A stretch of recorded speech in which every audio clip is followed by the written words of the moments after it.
I'm Dan Souza, and we are in the test kitchen. So this podcast is all about looking behind the scenes at America's Test Kitchen.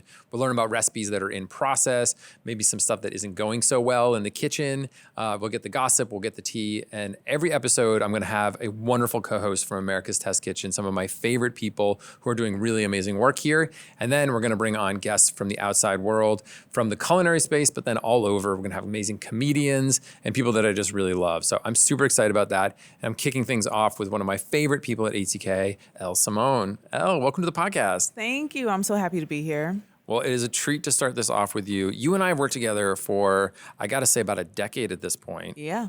Feels longer in that, like, I feel like I've known you forever. Yes. Not in a, oh my God, it's been so long. but I feel like I've worked with you a really long time. I don't get to see you every day. So Elle, for everyone who doesn't know, they probably do know, is kind of the most multi-hyphenate person we have here. So she is a food stylist, one of our lead food stylists, making all of our food look incredible. She's author of 2 books, Yes. Boards and Food Gifts, which we're going to dig into. And then she's also a co-star with me on America's Test Kitchen That's TV, right. which you've been on for a long time. Yeah. And you're just a joy to be around. Likewise. I really love being here. It's been a very, very interesting journey over the past 10 years. I've seen the company grow. I've seen things change. It's been a wild ride. I love it. So can you talk a little bit about boards? Because you took it to a place that I never imagined. I've had charcuterie boards, but that is just the tip of the iceberg. Sure. Well, boards really kind of came about from my New York days. I would work on food styling shoots, and at the end of the shoot, whatever food doesn't get used, we divided amongst everyone who worked on the shoot. And I would just bring home things that I thought would go together, and I would make a board and invite my friends over to kind of celebrate my last day, my own little wrap party, the last day of my shoot. And I would just make boards, and it got to a point where when friends would have gatherings, they would ask me to bring a board. Oh, wow. And so when I was offered the opportunity to do a book, I thought about the days when I didn't make so much money, or when I didn't have so much resource, or when I had lots of friends. And I still have lots of friends, but when we all lived in the same city. If you're not making them boards anymore, you've lost them. I know you've lost them. So, it was great. But then working with the books team here and really coming up with some more broad ideas about ways to present food in that way, and beverages, right? Because my favorite is probably the martini board. A lot of people love the Bloody Mary Say more about the martini board. it just... This is just martinis on a cutting board? Yeah, it's like martini, any kind of toppings you could even imagine. More than that, it looks extremely elegant. My grandfather used to keep a bar cart. I have a bar cart, right? Uh-huh. It's kind of a thing. And he was a fancy guy, and he kept a bar cart, and all of the canisters were crystal. And so this martini board actually is kind of like my memories, my core memories unlocked of my grandfather's bar cart. Oh, I love that. Yeah. I love that. I feel like bar carts are one of those things where you're you buy one and that's obviously all you need, but everywhere you go that has vintage things or whatever, you're that bar cart looks really good. It's, you can have a lot of pairs of sneakers and shoes, Yes. but you only have one bar cart at home, which is I unfortunate. actually have one on almost every floor in my house. There's one upstairs where I entertain, and then there's one in the main entertaining room. No one knows this, but Elle has 7 floors to her house, so she has 7 bar carts. That's a dream. That's a dream. What's another really fun board in there that people wouldn't expect? My first favorite board actually is the Spanish tapas board because I love travel. Everyone knows I'm a passport junkie. Yeah. And so I like to collect, tin, fish, wherever I travel, anything that I can bring back to the United States legally, food-wise, Yep. I do, right? And I like to make boards that represent my trip. A lot of my friends don't have access to travel like that, so it's my way of sharing the world with them. So tapas board is my favorite, baked potato board is my second favorite, and martini board is my third favorite. And the baked potato board is traveling to the Midwest or something. Oh yeah, you know it. I'm a Midwest girl. Yeah, it's going to Meat exactly. and potatoes. Meat and potatoes. So a ton of toppings. We probably mentioned 15. Yeah. The reality is you could probably do 30, 40 toppings on a baked potato. I love it. And those boards they're such a fun way to just entertain without the stress in my mind. Yes. It's you're just going to put this thing down. Everyone's going to ooh and ah. Yeah. It's fun food to sort of dig into. Yeah.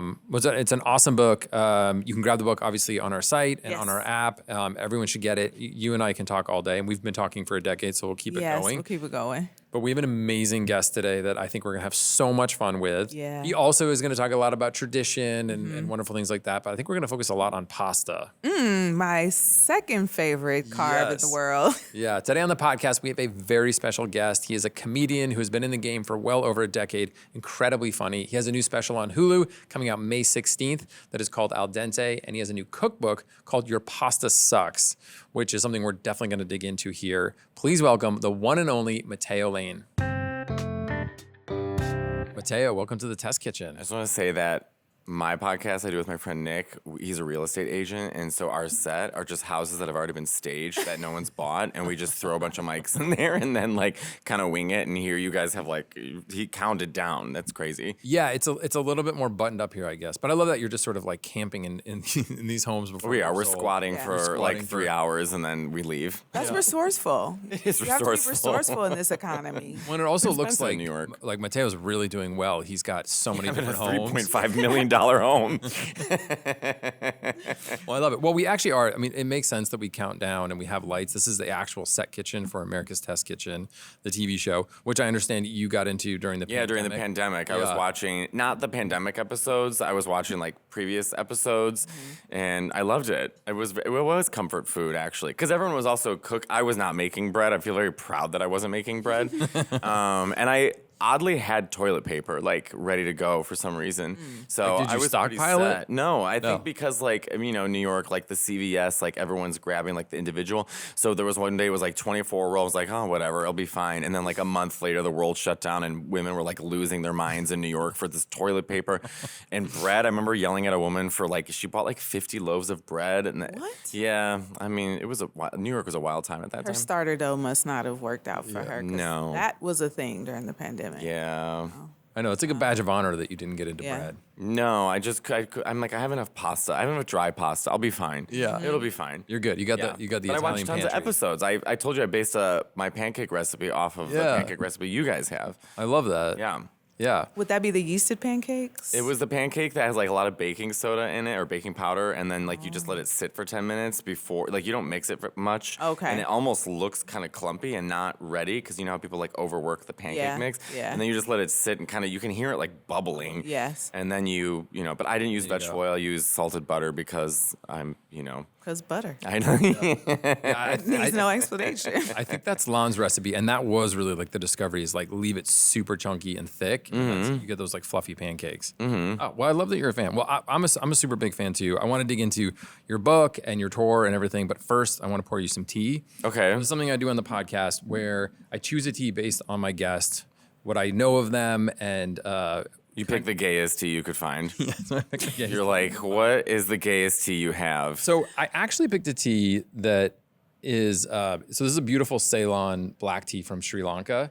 And Sounds pretty. Ceylon sounds gay. That word in itself just sounds, like yeah, no, Ceylon. Ceylon. There's no way to say it with with a kind of deepest voice yeah. possible. I love this. Now, the reason I chose this one, and we're serving it without milk, just black, is that I think in some ways you are a bit of a purist. And we'll dig into it with the book here. But this Except is, for my hair, I've had 2 hair transplants, so that's not purist. I did buzz it, and people are really upset about it, but I have to explain to them it's about the hairline. Yes. That's the most important thing. that is the most I'm important. going in for round 3 this summer. Well, the hair looks great. Thank you. But so this is sort of a purist tea. It is just like a classic black without any milk, so we can really, really taste it. So Okay. cheers. Cheers. Shin shin. Whoa. Do I have to make like a really smart comment about it? Yes, that's Okay. That's what we're waiting. Well, no, it's great. I'm not a huge tea person, but this almost has like enough like forza to it that it has a bit of a coffeeness to it, right? Definitely. Yeah. So you get like chocolatey notes, you get like sort of nuttiness. And There's a slight bitterness, but it's not bad. yeah. And that's like, yeah, if you brew it like just the right amount of time, which I think I did a pretty good job here, you get bitterness, but not too much. So it's like No, a it's nice good. brisk tea. Yeah. All right. Well, I did a pretty good job on the pick. Yeah, you did a great We'll job. see if by the end, maybe I have a completely different tea for you. But Okay.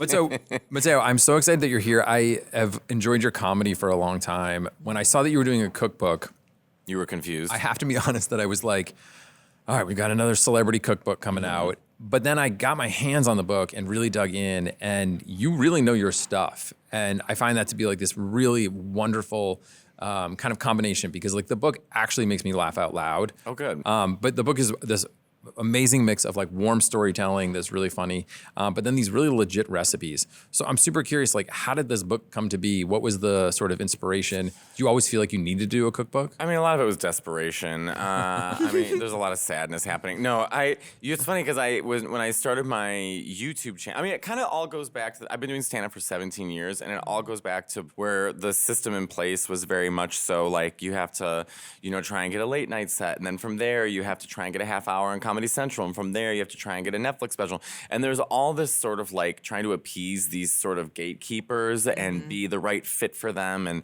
I think even too, being gay, there's just so few gay male comics that, even just going up and being funny, I think that these producers and stuff, they're like, well, what's the trauma? Like, we can never just be just funny. Everything has to be sort of like soaked in our own trauma. I couldn't sell any tickets. Like, I couldn't do anything. Like, I couldn't get anything. I was borrowing money from my agent to pay for rent.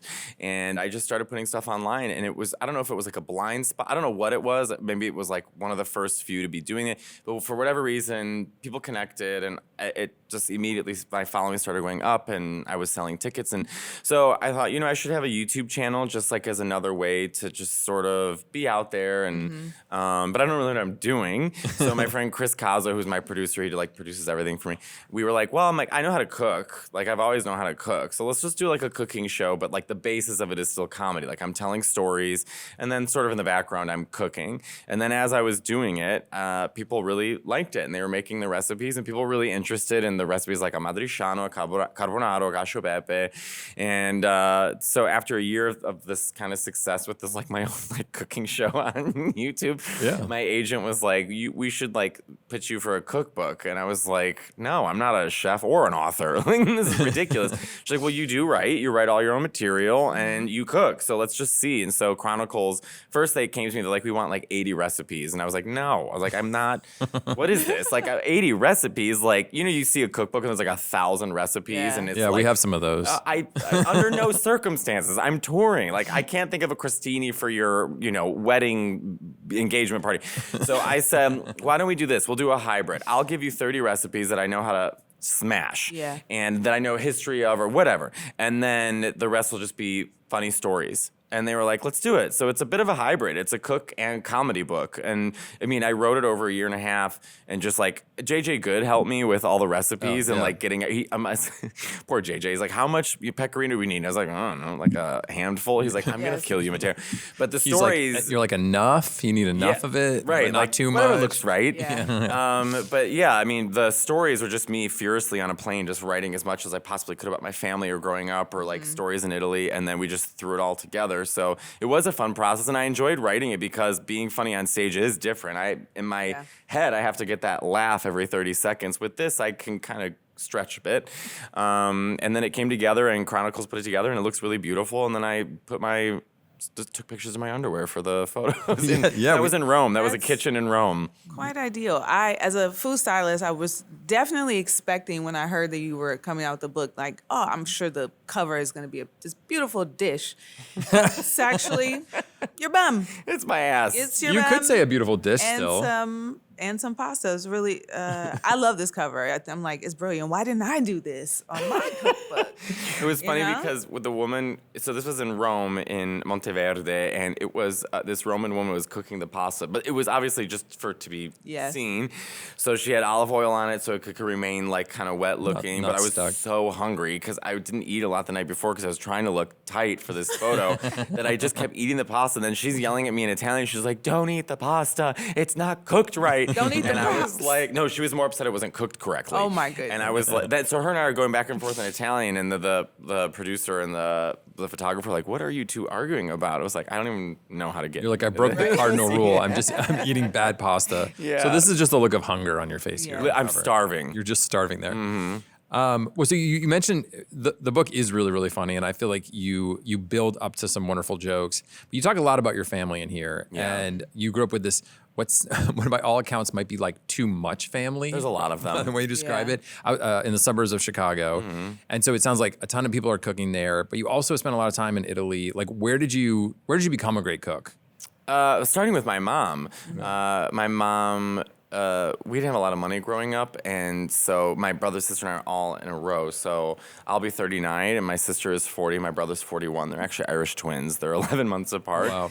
And so my mom, she really did a great job raising us. I mean, every night we'd help her cook. She'd line us up like little ducklings, and no matter what she made, we made it with her, and it was fun. She allowed us to be creative. She allowed us to, even like watching the pizza dough rise, she made that fun, like seeing the yeast, making the meatballs, making braciole, making homemade pasta, my mom made all those experiences something that I didn't realize now at the time. It was normal at the time, but now as an adult, I'm like, oh wow, I really cherish that. Like, I know how to cook. My sister is even crazier. My sister has a giant garden in her backyard. She makes homemade bread, homemade cheeses, homemade butters.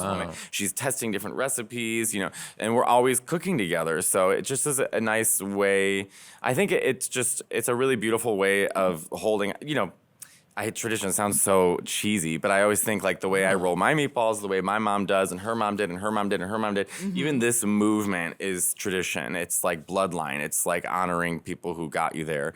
So yeah, my mom just made it really fun for us. Yeah. That's really beautiful. And so you learn like the old school way, which is like apprenticeship with a parent. So many people sort of miss that, and then they come to cooking and they're, they come to that whole knife. Yeah, and it's like starting from scratch. So That's how I came into cooking. Definitely like the traditional way. Yeah. Learning from my grandmother and her mother. My great-grandmother was alive well until I was in my 20s. So I learned a lot of things, like the Southern way of cooking things, right? Even though I'm clearly a Northern girl. All my cousins are Northern girls, but we cook in the Southern tradition. Good. Like we pick greens in a certain way, the way we pull it off the stalk, to get the maximum amount, not leave anything behind. I think that heirloom, cooking lesson is super valuable. Yeah. And we also didn't grow up with a lot of money, but, we had access to fresh things, fresh produce, and made the best of what we had.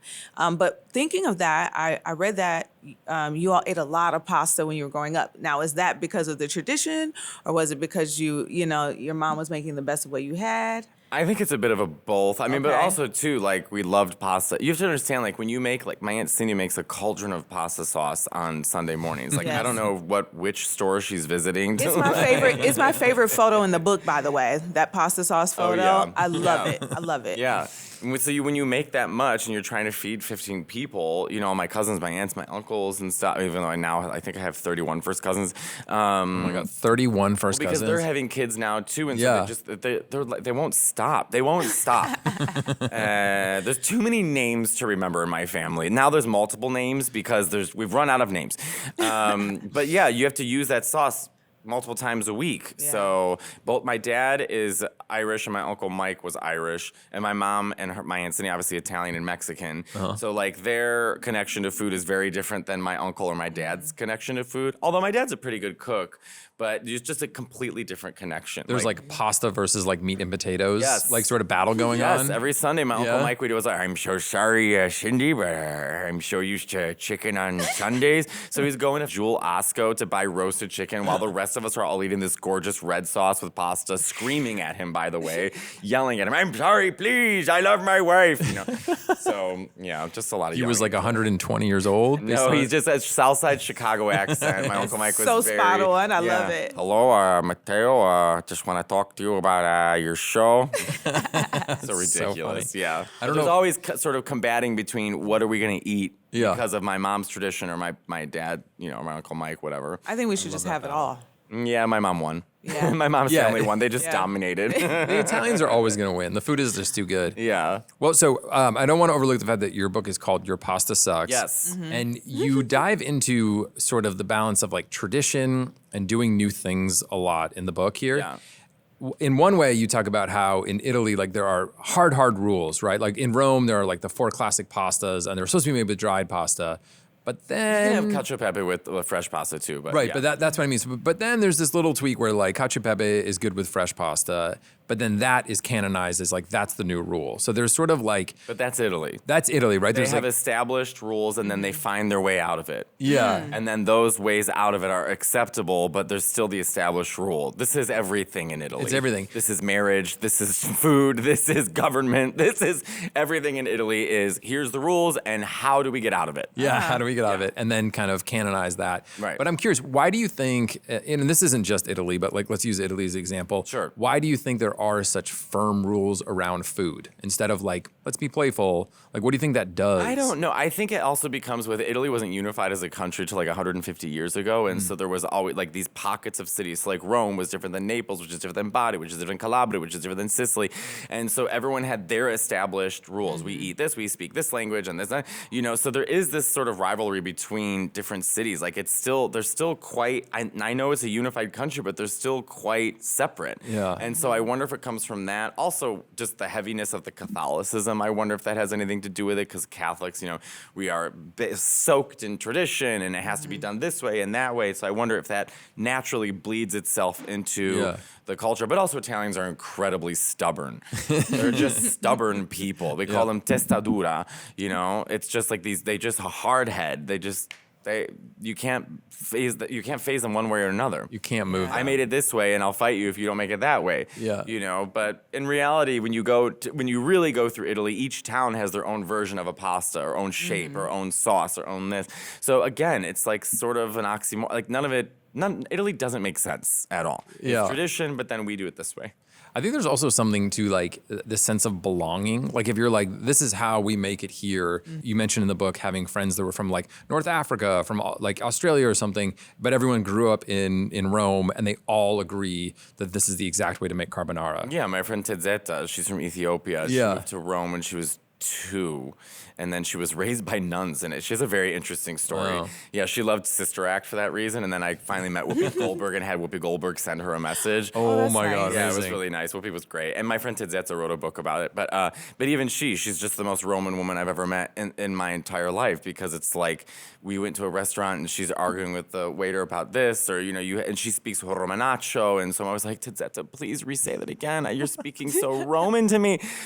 So yeah, Italians, it doesn't matter where you're from. They're Italian. She's Italian. This is the way it is. This is life. Yeah. That was my experience in Naples, right? Like, and I was telling you I was doing some research about San Marzano tomatoes, right? And they're like, this is how you make pizza, and it is made with San Marzano tomatoes. Like any other pizza that you have anywhere else in the world that is not made this way, it is wrong. It is wrong. Everywhere they go, like, it is wrong. Not San Marzano style tomato, San Marzano tomato. It's got to be this I mean, way. it's got to be. They have a statue of a San Marzano tomato.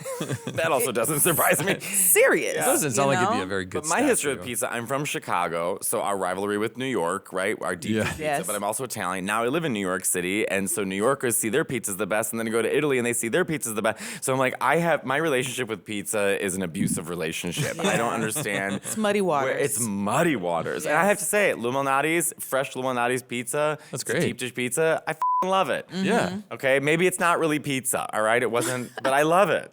Yeah. You have to be like defensive when you're talking about deep dish, You have to be defensive when you're talking about food in general. in general, you know? especially if your place has a specific food, right? You do have to like You gotta stand go. firm with it. Yeah. Yeah. But so I think there's like the country level, but then the family level, and the first recipe in your book. So you talk about sort of tradition and how things are done, and then your first recipe in your book is the pasta della mamma, which is like you even have like I apologize to the Italians at the end of that. Can you talk a little bit about that recipe and how? Yeah, my mom it's just for made you? up a recipe. I mean, that's literally what it was. I mean, Yeah. my mom made up a recipe, and she just it's a mix of like cacio e pepe and maybe like an American Alfredo and a carbonara, but she was just trying to find like a pasty consistency that was creamy that she could throw in hot pasta, and then we could just eat it. It takes literally 2 seconds to make. You can make it every single night as a side dish if you want to. That was my favorite thing eating as a kid, because I was like, oh my God, good, we're gonna get this sauce. I love it. It's like a creamy white sauce, but it's not like Alfredo, where like traditional American Alfredo is like drenched in like heavy whipping So cream rich, and yeah. So where you feel like you have to shower afterwards. You ever eat something so heavy you're like, I need a shower.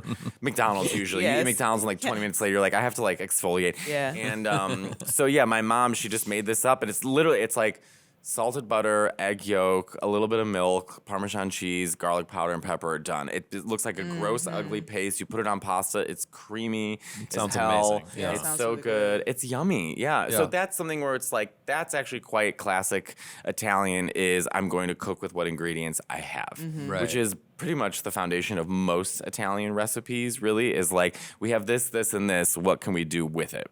Yeah. So in a way, it's actually very Italian, even if it's Yeah. sort of breaking these like more traditional rules. Yeah. Yeah.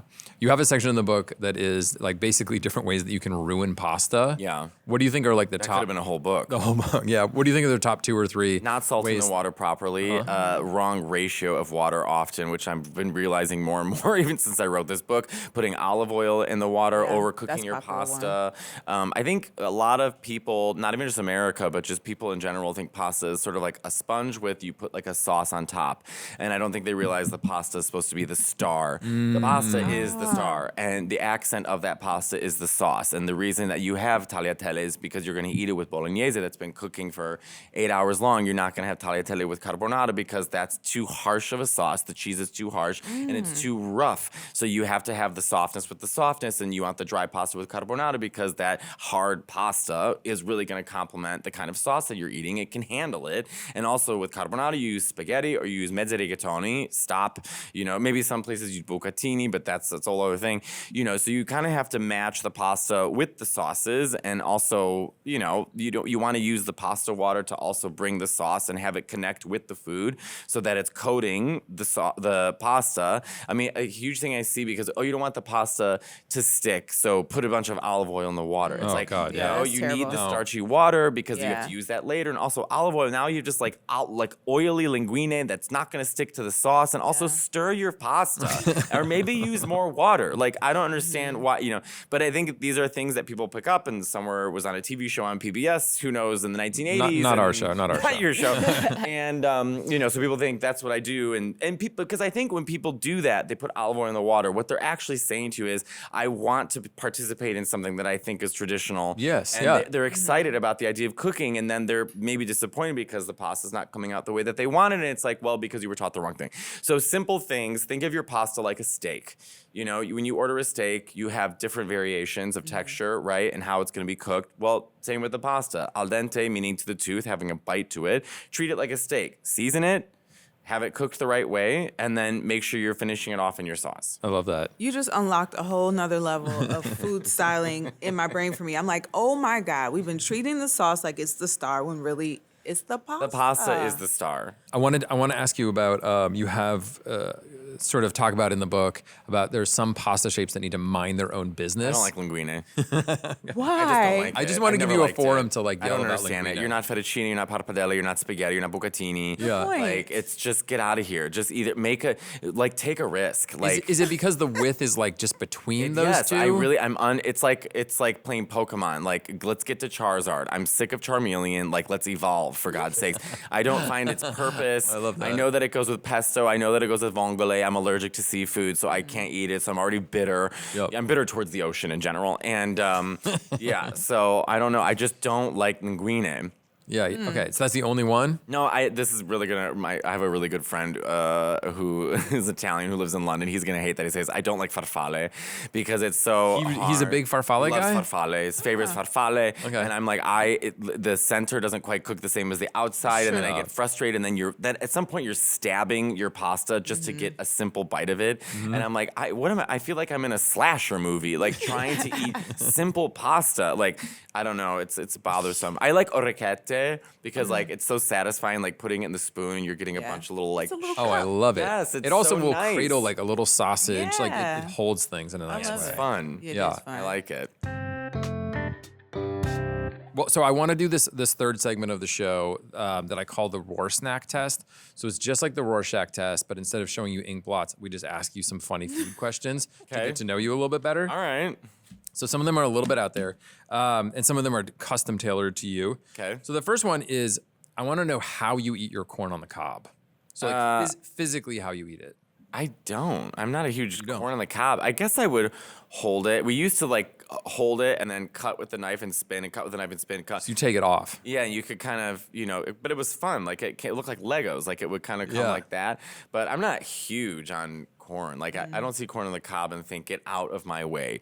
Like, Yeah, I okay. just sort of think like, well, it's there and it's fine. It's not a big thing for you. Yeah. Didn't grow up with it in the summertime. Like My dad would make corn on the cob, and I would sort of ignore it, like as it's steaming. I'm like, all right. you're like, I'll wait for the pasta. Crazy about I'll wait for the pasta. I'm not so in love with corn, I guess. But I Yeah. like cornbread. Love cornbread. Do you guys put pieces of corn in your cornbread or no? Because I feel I don't like the pieces of corn in cornbread. We have a couple recipes Yeah, that do. we do have Yeah. a couple. I just Some. find it's I don't know, it's almost like seeing a raisin. I'm like, how did we Yeah. get here? I think we do it in like a fresh cornbread that has a lot of like kernels and some of the juice from the cob in there. Yeah. So you're more sophisticated. Which has a palate different than flavor. I am. But we have like, plenty that Yeah, don't, some that don't have it standard in there. cornbreads. Yeah, Yeah. we do have a Smooth cornbread. corn pudding. Oh, That would be corn pudding amazing. is Like so a corn good. souffle. Yeah. I grew up eating that. That would be great. Yeah. That unlocks something in me. All right. That I would really like. That sure- sounds amazing. We'll get you the recipe yeah, for yeah. it. We'll make sure you have the recipe. All right. It's good. Okay, so I have a question for you about totally outside of pasta. If you had to give up either burgers or steaks. for the- Steak, 100%. I'm not a huge steak person. I'm sometimes so mad at fast. them. Really? Yeah. Why are you Burger mad? always. Why are you so I don't know. mad at There's something steaks? about it's too close to the animal. Okay, yeah. I don't know. It's a little too close. I need some separation. Like a burger has design. Yeah. You know, there's bread, there's toppings. You know what I mean? Yeah. It's smashed. There's more like, thought going into it. Right. I'm far less removed. A steak is the closest thing to me is like, like that's that literally. I just don't know. It's a little too close. I mean, every once in a while, if I want a steak, I want it like cut up and like maybe put like in a taco or something. So Or it's- like cut up a lot and then put it in a bun with some cheese on top of yeah, it. then I would do it 100%. Yeah. But yeah, I would much rather a burger than a steak. Okay. I don't know. It's almost I'm too with you. heterosexual for me too. There's something about a steak that just screams heterosexual. Like, I'm making a steak. I'm like, just say you're sorry to your dad. I don't know what to say to you. Like, Very there's too Al much Bundy. anger in this. Yeah, it's Yes. just too much. Just apologize to your father. Yeah. This is like the God. third time you made me laugh out loud in like 24 hours. I'm done. Okay. All right, this is an off the ball one or off the cuff one. Banana. I'm obsessed with. I don't like banana. They need to mind their own business. I Oh. said what I said. I like bananas. Okay. And maybe in a smoothie, but we don't need to be bread. We don't need to be muffins. We don't need to don't be want the other vapes. things. It's too much. Like, it's too much. I don't even know what the question is, and the answer is no. I love a hard opinion. I love like, it. But no. That's great. Yeah. But they need to mind their own business. It's enough already. that's You it. can't be everything. That's the You one. are not everything. You know what goes in everything? Flour. Mm-hmm. You want to know why? Because flour is a real ingredient that you can mix with other things and make it great. Bananas, stop it. Stop it. You're mushy. You turn brown like that, and then I have to pretend to like you because I'm like, oh well, it's the no. It's enough. I get you to green. I look away for a second. You're brown. I don't understand the difference. No. Amazing. I'm not even was the gonna finish question? it. I'm no, sorry, no, yeah. I'm not even finishing. This is all part of the Ror-Snack Test. Like your feelings about bananas are now Love it. very well known. Hard But feelings. I'm curious about the question. I'm so sorry. So this is a thing that fascinates me. It probably doesn't fascinate everybody, but the ripeness scale that you talk about of bananas, they go from like green to black. But people have preferences that are all over the map, and it's so different than like More green than brown. apples. We like this, and peaches. We all like that. So you like what? I like my bananas probably more green than when it starts to get like spotty. Okay. I would go more green. Always. a It's little- bit tastes like grass sometimes, but I would Yeah. still rather that. Same with like peaches. I like peaches hard as a rock. I What? don't like them soft. I know. I'm a monster. I got it. Well, now you're like throwing my entire understanding of fruit preference out. So Yeah. you don't like a peach. I but love it is like into a peach. I love it. Yes. And I like raspberries really. I almost like when there's still white parts. Like I like them really like I can tart. see that. Yeah. Okay, so you're consistent in like all of your fruits. You want sort of a little underripe. Yeah, you were gonna kind say of hard and then realized it was too much of a bottom joke, and so I watched your brain quickly switch to ripe. But yes, to answer your question, yes. Yes, you like your fruit More hard. firm. Okay. Yeah. Yes. All right. So here's my last one for you, and this is a little bit of a psychology problem. So I have to read this one. So a runaway trolley is headed towards 5 people tied to the so tracks. much PTSD of when I failed every class in high school. It's not about Johnny timing. had 7 It's not about timing. It's an God. ethical dilemma. Sorry. So a runaway trolley is headed towards 5 people tied to the tracks. You're standing near a lever that can divert the trolley to a Just played this different with my track friend Gavin on Fortnite. where only one person will be is tied. So you have 5 versus 1, or you can save all 6 people by adding peas to the carbonara recipe in your book. I'd probably pull the lever. Save the 5 people, let the one die. Kidding. Before you, Yeah, I would add peas to carbonara. I just wouldn't tell anybody about it. I mean, this is It upsetting. would have to be in your book, though. I almost feel like that scene in Willy Wonka. Remember when everyone's looking for like the golden ticket, and they're like, "These men have your husband. What do they want? I'll give them anything, anything. They want your chocolate bars." She goes, "How much time do I have to think?" Like it's a little bit like that. Yeah. I was just playing this game with my friend Gavin, who I play Fortnite with every night, and I build for those who are curious. And he asked us that like these sort of like existential questions like Yeah. would you save this person, that person, and then we're all arguing about it while we should be playing Fortnite. But yeah. Matteo, thank you so much for coming. This was an This is it? We're done? Oh, this was so fun. I mean, we could keep talking all day long, but I I know had a great time. Well, everyone should check out your book, Your Pasta Sucks, which is out now, and then you have a really awesome special, Al Dente, coming May 16th on May Hulu 16th and on Disney Hulu. Plus. Yeah. Yes. Check it out, and I love that this is just so fabulous to talk about food and tradition and laugh the whole time through. Oh, thanks. This was so fun. What an honor to be here. Thanks, guys. Next time we're gonna have to cook together, I think. Yeah, we'll do a fun cooking segment, and you guys can make me your pancakes, so I don't have to make them. Absolutely. There we go. We'll make pancakes and pasta together. Well, thank you so much for joining us in the test kitchen. Make sure to check out Matteo's special Al Dente, which is May 16th on Hulu. Check out his book, Your Pasta Sucks. And if you want that pancake recipe or any other recipes we talked about today, head to americastestkitchen.com or the ATK app. Thanks. We'll see you next time.